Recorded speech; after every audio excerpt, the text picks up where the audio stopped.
கொஞ்சமாச்சும் அறிவு இருக்கா பாட்டி உங்களுக்கு அப்படின்னு சொல்லிட்டு விஜய் தன்னுடைய பாட்டியை பற்றி கேட்க வேண்டிய தருணம் வந்தாச்சு. பாட்டி, நீங்கள் கல்யாணம் முடிச்சிருக்கீங்க, உங்கள் வீட்டில் ஒரு சைடில் ஒரு பிரச்சனை இருக்குங்கிறதுக்காக தாத்தா உங்களை அம்போன்னு பாதியில் நடுத்தரில் விட்டு போயிருந்தா நீங்கள் நிம்மதியாக இருந்திருப்பீங்களா? உங்களால் ஏற்றுக்க முடியுமா? இல்லை இல்லை, அப்போ நான் மட்டும் என் காவேரி அப்படி விட்டுட்டு இருக்கணும்? கான்ட்ராக்ட் மேரேஜ் மட்டும்தானே உங்களுக்கு தெரியும்.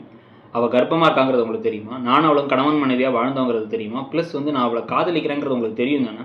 அப்படி இருக்கும்போது எப்படி போய் அங்கே போய் பேசலாம் அப்படிங்கிற விஷயத்த விஜய் கேட்குற மாதிரி ஒரு விஷயம் நடக்கணும். ஒன்று அது தாத்தா மூலமாக நடக்கணும்.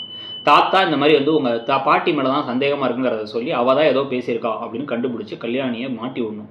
இல்லைனா கல்யாணி பாட்டி தான் இந்த வேலையெல்லாம் செஞ்சாங்க, சித்தி தான் இந்த வேலையெல்லாம் செஞ்சாங்கிறத குமரனும் நிவினும் இந்த விஷயத்தை இங்கே சொல்லணும். ஏன்னா குமரன் நிவின்ட்ட இவங்க காவேரி சொல்ல வேணான்னாங்க, அதுக்காக சொல்லாமல் இவங்க இருப்பாங்களா?